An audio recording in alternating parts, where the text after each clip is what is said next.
Les grandes fonctions RH, chapitre 8, les métiers du conseil RH. Alors ces métiers du conseil RH vont regrouper un panel large de métiers parce qu'en effet, ça va être en fonction de votre spécialisation et de votre expertise. Vous allez pouvoir être consultant RH, où là, ça sera plutôt généraliste, mais vous pouvez être aussi consultant emploi et mobilité, consultant en recrutement qui est le plus commun, consultant emploi et formation et consultant également en reclassement.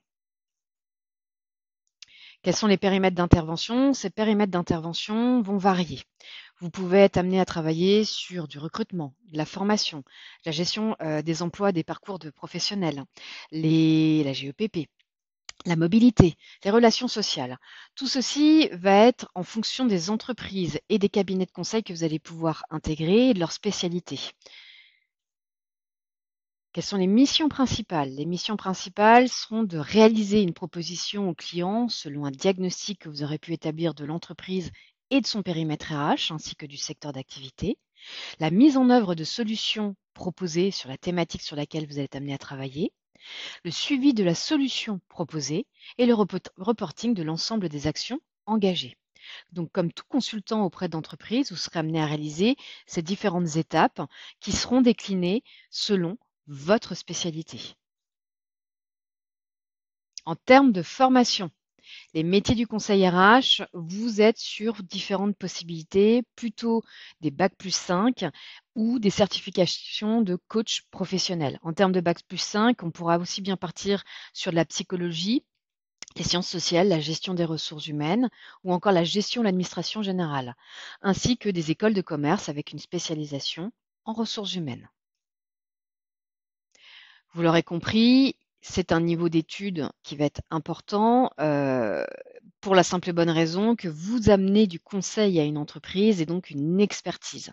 Aussi, à la sortie d'études, vous pouvez partir sur ces métiers de conseil, certes, néanmoins, votre champ sur le début sera plutôt limité en termes de responsabilité. Vous montrez en compétence au fur et à mesure du temps. Avec de l'expérience en entreprise, vous aurez plus de maturité en ressources humaines et donc une prise de recul vis-à-vis des actions engagées et des possibilités de solutions à apporter à un client.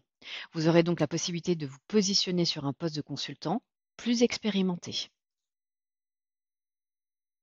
En termes d'évolution, on sera sur des postes RH à responsabilité ou la direction également d'un cabinet de conseil est tout à fait envisageable. Alors, qu'en est-il de la rémunération de ce consultant? Cette rémunération va dépendre de la spécialité du cabinet que vous allez pouvoir intégrer, du secteur d'activité pour lequel vous allez être amené à travailler, peut-être avec une certaine spécialité, la zone géographique où vous allez être amené à travailler également. En termes de fourchette de rémunération brute annuelle, on sera sur du 25 à 60 000 euros annuels brut, et ce en fonction de votre expertise, de votre niveau d'expérience.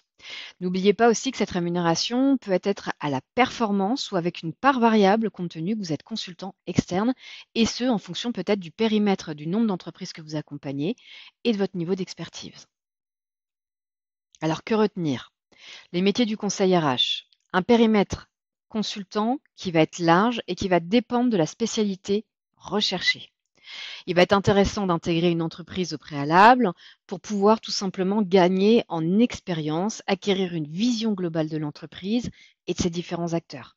Mais être surtout aussi à même de pouvoir proposer des solutions, des outils qui correspondent véritablement aux besoins, aux problématiques des entreprises que vous aurez pu identifier et accompagner ces entreprises avec les meilleurs conseils qui soient. Je vous remercie pour votre attention et je vous propose de nous retrouver sur le prochain chapitre.